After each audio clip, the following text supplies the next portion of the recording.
Sanibonani, welcome back to another episode of Hearty Thursdays. Mama Wezizwe Sibia, and I am here to fill your heart with art.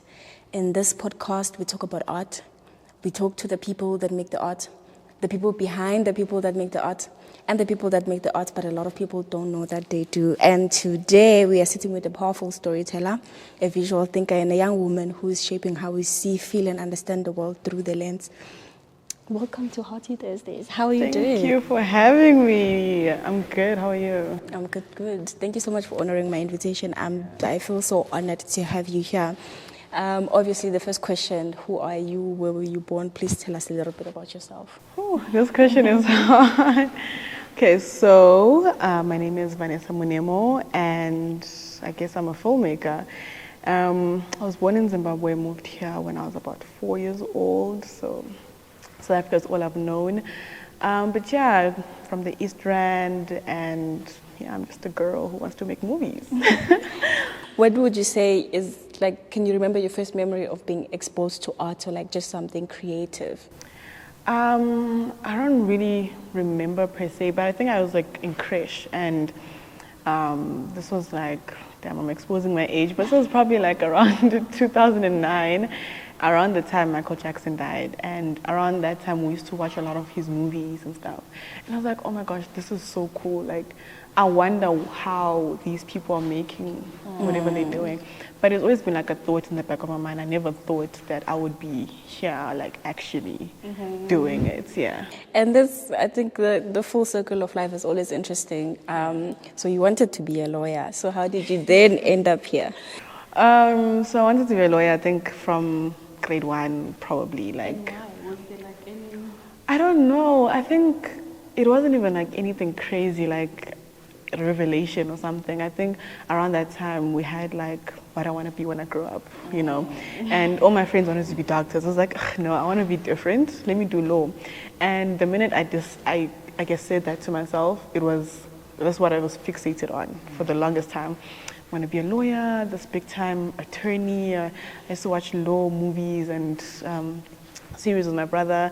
And yeah, so when it came to applying for, even in high school, I chose subjects that were aligned with law. When it came to choosing varsities and going into varsity, I think I couldn't get in or something because of my results. And then I chose a BA, and yeah, I was like, you know what, as long as I'm in varsity, that was the plan. You know, as long as you're inside, you'll figure it out when you're inside. So I applied for a general BA, and with that I did psychology, I did film. It wasn't film, it was called communication and media. And in communication and media, that's when I got exposed to cameras, and I was like, oh, this is actually really dope. Like, this is something I want to do, but I didn't know I wanted to make it a career. I think I was still set on the traditional career. So I was like, okay, psychology, since I picked that as a module, probably this is what I'm going to venture into. And then unfortunately, again, psychology didn't work out. I'm here now. It's very interesting, these fields that you wanted to explore and how they can also still live within the film industry. Do you know what about the camera, like the first real exposure to cameras actually got you to be like, you know what, I actually want to do this thing? I think its ability to capture a moment, you know, like I think with pictures, yeah, they don't really feel what's happening. I think I just loved that ability to capture. I think I properly only started getting deeper into cameras now, but when I was younger, with my first phone, I would always take videos, and instead of pictures, my parents would be like, oh, why are you taking videos? But it's like, I always wanted to capture the whole moment and like live in it and look back and say, wow, you know, yeah. So entering this space that originally you did not even really anticipate, I would guess that maybe you were not exposed to the industry itself. Are there any challenges, industry challenges that you resonate with? What do you mean, the industry challenges? Like, you are a woman, you are black, you need to, there's different challenges that people speak about. Are there any that, like, maybe you might say, just entering this, especially in where you are now in your career? I think the number one is being a woman. I think we're still not recognized as filmmakers, or people who are able to be doing this. I think whenever there's a role out, there's usually see men. Even when you go in the field, you usually see men. But I think the first like challenge or exposure that I got was a church, you know, in the media team, and something as little as I want to have a voice in how are we shooting this, and they'll be like, you're a woman, what do you know? You know, you should probably do something else, do like ushering or whatever. And I think that was like the first real challenge. I haven't really experienced it in the field per se, because I think as people we are slowly getting into it, but just those little things in spaces where people are not exposed to filmmakers being women and stuff, yeah. It's interesting that you mentioned your voice, because I wanted to ask you about that. You are a very hard worker. You're incredibly talented as well. So I wonder if you've always like trusted your voice, or if that's something that you had to build and grow into that confidence. I think I've always trusted my voice, because I think it stemmed from my parents, because well, not all the time, I'll be honest. It's not all the time. Sometimes I do second guess myself. But I think from the beginning, my parents have never, with me and my siblings, have never told us what to study, what to venture into. They've always said, if you believe in it enough, that's enough. You know, as long as you're happy, we're happy, and we'll help you in whatever way you need help or whatever. Dope, yeah. But yeah, definitely, like they trusted me, so it gave me that liberty to be like, okay, maybe this thing, maybe whatever I'm saying makes sense, you know, to the next person, yeah. That's dope. And Shem, we need that. We need someone to just like believe that, okay, we can figure it out and we can actually make something out of whatever it is that we are trying to achieve. So which begs the question, was there a mentor or like someone that you would say played a key role in making sure, Guti, you as the filmmaker that you are today, you are in this level of professionalism and I think, funny enough, our manager, Hirsch, so because when I started working at UJTV, I didn't know much. I remember I was like, I first got exposed to UJTV in late 2024. I was in my third year, and we would work on like some project for free, just like if there are students who want to like help out with events and stuff. I was one of those students. And I remember I got his number, and I would always text him like, hey, do you have anything? And I was very persistent, and then the following year they were hiring, they got me. And I remember being like in the interview, I don't know much. I actually don't know much. I just have a vision, and I'm hoping you can make my vision come to life. And yeah, he helped me. Even like now, like anytime, like 10 p.m., I'm like, yo, like, I need help. Yeah. I don't know how I can do this. How do you think I should edit it this way or that way with the camera? All those things. Like he genuinely helped me. I'm always in his office and always talking, all things camera, all things editing. So I think even just getting that confidence, it stemmed from him as well. Like again, believing in me and saying, okay, you might something. There's something there. You know, I'm not sure what it is yet, but there's definitely something there, and let's see how we can work with it. So I think yeah, him as well, just helping me throughout this journey. I think that's very important. You are highlighting two different important things. Yes, the mentorship part of it, which is very important. Everyone needs that. But you also going out there and being persistent and trying to get this thing, even though you were not at the level that you are today, you did not wait to be good and understand in order for you to go for that opportunity. I really respect that. So are you able to break down your master's research for someone who may not understand cinematography like deeply? What does it actually like mean or look like in practice? Okay, so with my master's, I think I got into, so I'm at AFDA, right? So when you get into AFDA, you have to pick a discipline. I remember I was like, kind of like in between editing, cinematography. Then I was like, you know what? Still, with the camera, there's still things I don't know. Like I'm discovering things every single day. And so I'm also like just trying to learn. So my research is basically looking at how can a camera, how does the camera put a woman in power without over-masculinizing her or like hyper-sexualizing her and everything. So how can we still make her look powerful without putting her in a male role or in relation to a male figure? So I'm still trying to understand that. How can we do that? I've been learning different framing techniques that can still put a woman in power. Like, for example, shooting her from bottom looking up instead of facing forward, because also we're showing that the picture is not balanced because she is also not, balanced, if that makes sense. So I'm just like researching that and seeing how can we actually implement that, because in male-dominated spaces, we don't see a lot of films where women are the ones in charge, in power. It's always the male gazing her or her actually her being made to look like a tomboy or whatever the case. So I just want her still being in her femininity and still being powerful. That's what I'm looking at. I think that's very important, especially here in Southern African cinema, because cinema is very powerful and important. And as women, unfortunately, we've been defined in relation to a man, but we are actually just a full human being by ourselves. So I think that's very important. And I'm excited to read more about your findings or to chat more about it. How has working on practical shoots influenced the way that you understand your creative process now? I think every single day I'm exposed to what I don't know. And I think one thing about me is I can never reach the pinnacle.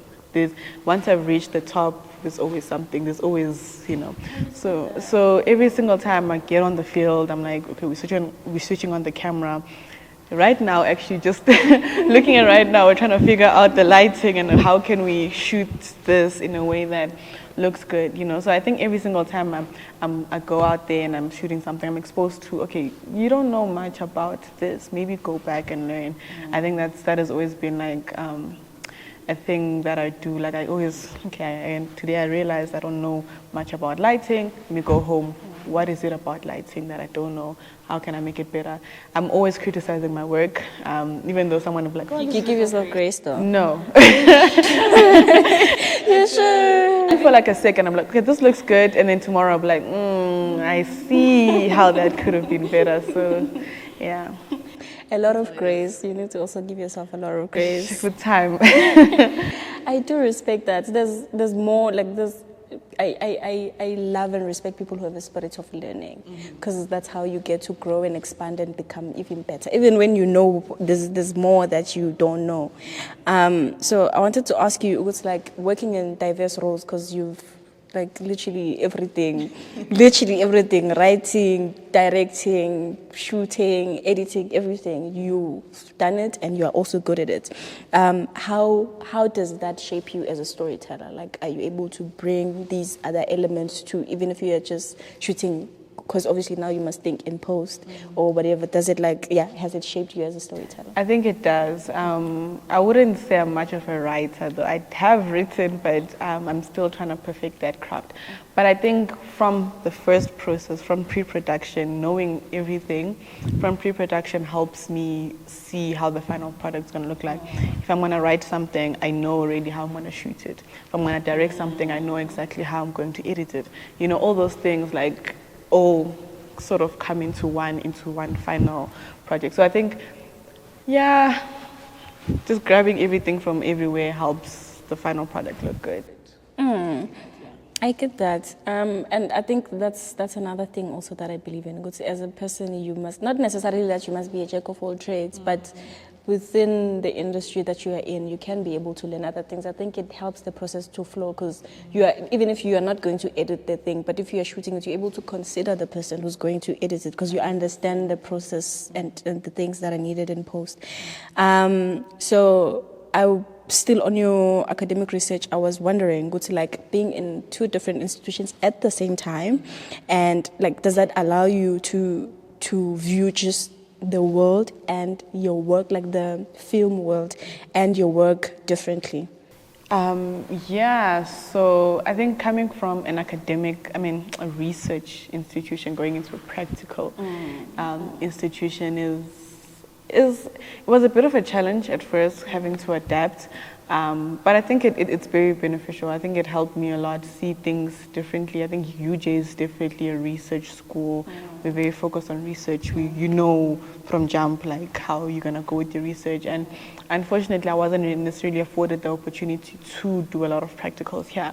But I think with my research knowledge, I think that could also help me on the other side when I'm learning things from like practical elements, you know, having to merge the two. So yeah, I think I did have a challenge in terms of I felt like I was under, I always feel this way, but I always feel like I'm like the, what is it called? Underdog, if that makes sense. I don't think underdog is the right word, but for lack of a better word, I felt like I was not trained enough to be working with these people, especially at master's level. These people have been either in the industry or like have been at the school since first year, so they know their craft. So I always find me in the background, like observing people before because they always say, oh, V, you're a bit quiet. I'm like, I'm not a quiet person in real life, but I'm really trying to observe the environment and see where I can fit in, because I always feel, like I said, I always feel that thing of like, maybe I'm inexperienced and I go back and I learn, so that next time when we are shooting, I'm able to like perfect that I didn't know before. So yeah, being at both schools has been a challenge, but I think with time I'll be able to like merge the two worlds together. Yeah. Would you recommend that someone maybe also goes about their journey that way, start maybe by being good with the research academic side of things and then go into the practical world, or like do you think that does not matter much, or do you think it can help? I think it depends on what you want. Like what are you hoping to achieve? I didn't know what I wanted, to be quite frank. I didn't know what I wanted, but I would highly recommend, if you want to do this film thing and perfect your craft and you're so certain in it, I think you can start at the practical school. I think you can, because you don't need to go all the way to masters for this. I think I'm just being dramatic, but you don't really need to go all the way to masters. With your degree, you can start from AFDA and do your 3-year course and actually be a really dope DOP in the industry, you know. My journey is just stemmed from academics because I didn't necessarily know what I wanted, and I kept going until I sort of found my feet, you know. And also me choosing to go to AFDA instead of just doing my master's here. At first I was a bit crushed that I didn't get into UJ, but I was like, you know what, it's so beneficial because genuinely I don't need a master's to be in this industry, but I wanted to go there so at least I can say here's my creative work that I've done. You know, with UJ it was going to be research, and what was I going to do with that research? Just maybe going to academia, which is not something I necessarily want to pursue right now, because even now there with AFDA, I've done my master's, I can still go into academia with the practical component that I've learned, with the practical films that I've made, you know. So that was like my thinking process. But if someone wants to go into this field and follow the journey that I did and master, or at some point want to get into academia, start at UJ and then go all the way. But at some point you need to think of, do I just want to be in academia or do I want to perfect my craft? Yeah. Wow, thank you for ukungiphendula kamnandi kanjalo. Please talk to me about Trapped and Her Silent Pain and the recognition that you received from them. Sure. So Trapped was my first, okay, not really my first film that I got recognition for, right?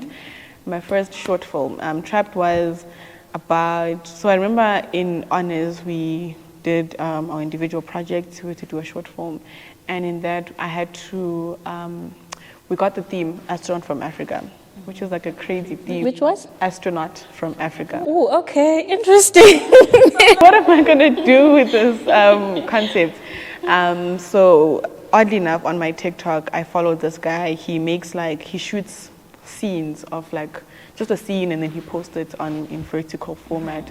So he did like an idea of someone who's trapped in a hotel, they can't get out, right? They signed into a hotel and is like trapped and trying to get into the lift keeps sending them back into, so they're basically stuck in that loop. So I wanted to sort of incorporate that, and basically astronaut from Africa. This guy came back home from space and he has to quarantine for 14 days, but on the 14th day, he can't get out, he's trapped. That was my concept. And honestly, I didn't think I was going to get recognition for that, because it was my first thing that I shot using these cameras that we have here. and I didn't know what I was doing in terms of editing. I was figuring things out, but it looked good, I guess. And then Her Silent Pain is a documentary that I did with this amazing lady called Lenore Gosmikey. She was on the Mame Club. I remember with that, we bumped into her at some creative event that I went to, and I went to and with my partner at the time, and I was like to her, oh my gosh, we've watched you on TV. Like, can we actually do something? And then she was like, yeah, sure. I'm in Durban right now, but we can make something work. So grateful. She flew in all the way from Durban, and we shot together.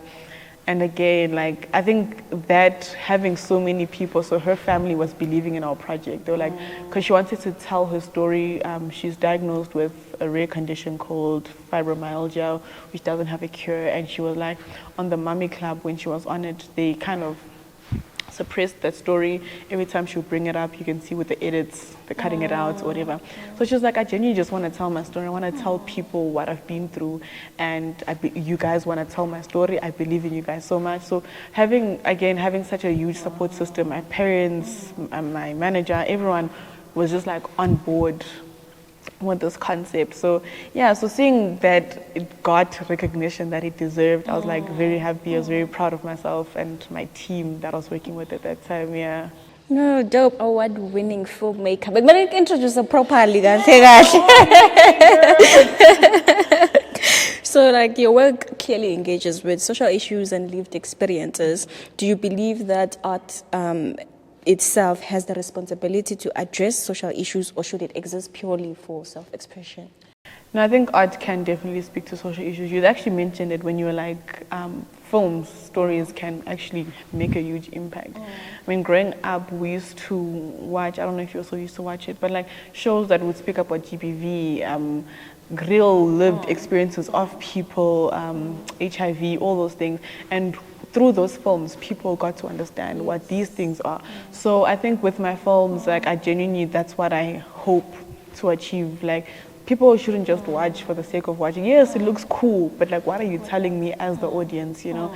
That's what I genuinely enjoy watching too. So I just like, yeah, it can be both. It can be both for self-pleasure, but also for learning new things. And definitely. Yeah. I think value film is one of the most powerful, because even people that are not involved in the artistic space in J as a whole, like, you can find a professional wherever for like maybe a date or whatever, they're gonna go watch a movie, they're gonna go, so they still engage with it, and it still shapes their perspective and how they view the world. And so I really it's an industry that will never die. Definitely. It will never die. Like, they can't, like, even though with the evolution of like AI and everything, still storytelling itself will never die, and we'll just have to adapt. But like, yeah.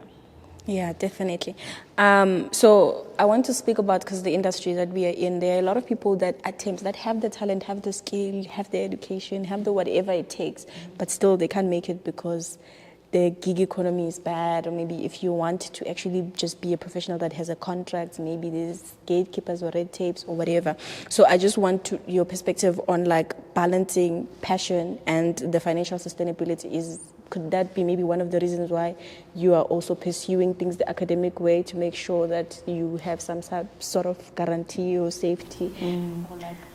Yeah, I think so. I think that's also part of the reason. Just have like a safety net, you know. I mean, this industry is it's changing. It's changing very fast, and I don't think we're all ready for how the direction it's going into.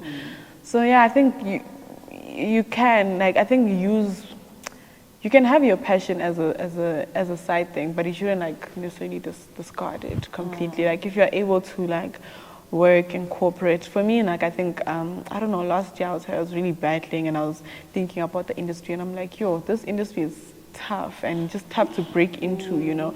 And I remember just being like, to my manager, I was like, I think I want to go into corporate. I don't want to make movies anymore. And he's like, what? I was like, I don't want to do it anymore. Like, I don't think this is, movie money doesn't come fast. Like, you making movies is like, there's a lot more expenses than there are, you know, income. So I was like, I don't want to make movies anymore. I think I want to go into corporate. I want to do corporate videos.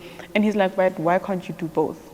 And then that was something I never thought of, you know, like, why is that not an option?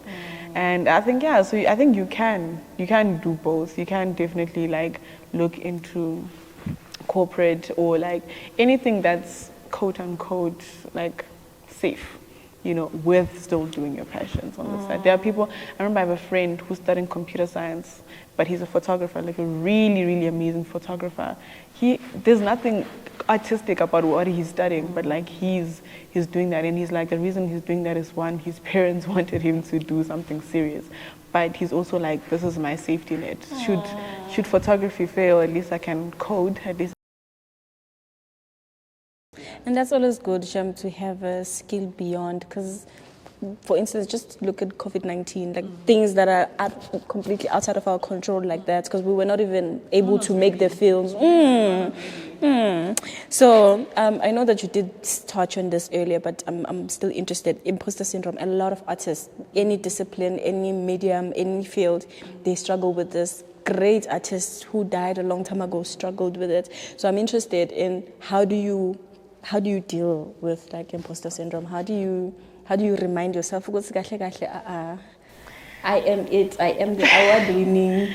Yeah, I still don't believe it. Like, honestly, but I think it just always goes back to my support system. I think if I don't believe it, they believe it more than I do. I think that's how it is. I think I'm just fortunate enough to be surrounded by people, not just at home, but at work, at my friends, everyone who's truly believing in this craft of mine. Even though I'm like, yo guys, I just shot something, I'm not sure how it looks. I'm like, what are you talking about, you know?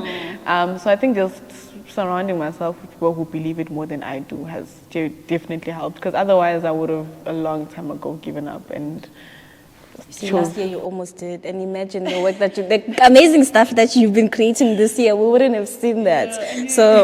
No. Yeah, but support system, that's actually a very great thing. We actually need that in community. No one survives alone. Yes, no man is an island, you know, so we all need each other to survive. What's the best advice that you've received as a creative?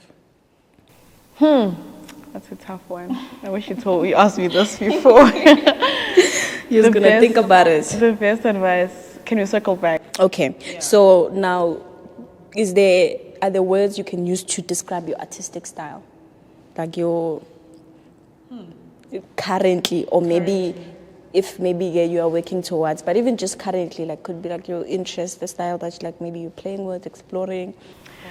I'm really exploring shooting in wide, like just ultra wide, you know, and having the subject so far away and then just seeing everything that's happening in that frame. But you're still able to be impacted by the subject. Yes. Oh, that's interesting. I got this from, I'm a big Drake fan, in case you didn't know. But when Drake, just before he dropped Iceman, or the Iceman trilogy, he was releasing these episodes, and in the episode it's just like a wide static shot of him going into the shots and just doing whatever he's doing. And I thought that was really cool, because it's like, yeah, when with it's so slow as well, like slow paced editing, just static shots, staying on a subject for like a good 10 minutes and just seeing whatever is going on. Even though we're not getting close-up shots, we can't really get into the mind. Far, almost like you observe, like like observational. I think that's the word. Yeah, that's what I've been like trying to explore and see as well. Yeah, I'm very interested in that as well. Like as a documentary filmmaker, I think it's a very cool style. Because also a lot of the times I've noticed as creatives and even filmmakers, we pry into other people's worlds sometimes without even without permission. Yes. And the cool close-up shots can give us the illusion that we actually understand more about that world. But when you are like observing from afar, you are reminded that actually there's a distance between me and this subject, and now I must be able to observe it as it is. It also puts you into that person's world. What is happening in their world? Yes, we want to know what's happening inside, but like they are in their natural habitat, and we're getting to explore what's happening in their world. Because that also affects the inner world and them, and that's very interesting. Wow. Okay, so I'm guessing Drake will be one of the artists that you would want to collaborate with. Are there other creators, dead or alive, that you would like? I would want to shoot something with this person. Sure. Funny enough, Tyler Perry. I think I want to understand that man's brain. Like he's worked and like he releases stuff really quickly, like a lot of projects. There are projects that are not like Medea or like those typical, a lot. But then series also. You see, and like they recently started doing this new thing on TikTok. It's vertical. I forgot what it's called, the exact word, but shooting films vertically, and there's multiple parts. And I was like, I genuinely want to get into this man's brain and understand how he works and work with him as well. Yeah, I really don't want to say any South African, like, because I feel like those are like my peers, and eventually at some point God will lead me to them and we'll work together eventually. But I think internationally, Tyler Perry and Christopher Nolan as well is a good, I guess, director. I think he's a director. Yes, yeah. Someone I would want to. So like Tyler owns a studio. Is that like in your pipeline as well? Like your dreams, it's one day you want to build an actual maybe? Yeah, I want to one day, hopefully, God willing, have my own studios, or even just like my own company where not necessarily I'm running it, because I think that's a lot of work on its own, but just like being an active participant in the company that I started as well.